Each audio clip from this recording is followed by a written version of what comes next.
జనసేనలో జన సైనికులకి, జనసేన నమ్ముకున్న వాళ్ళకి చాలామందికి అన్యాయం జరిగింది. అది ఆయనే ఓపెన్గా ఒప్పుకుంటున్నారు పవన్ కళ్యాణ్ గారు.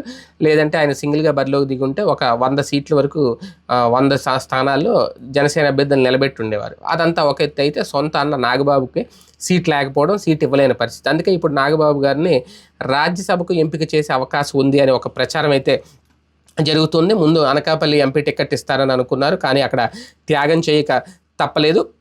ప్రస్తుతం పవన్ కళ్యాణ్ కూడా మౌనంగా ఉన్నారు నాగబాబు టికెట్ విషయంలో. ఆయన కూడా కాస్త సైలెంట్గా ఉన్నారు.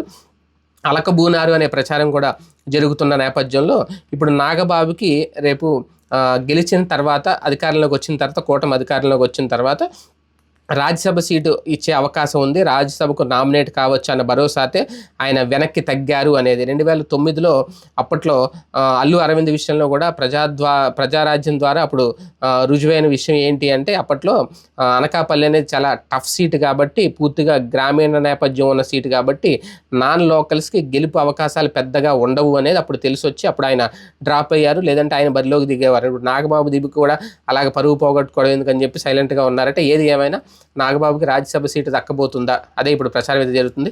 చూద్దాం.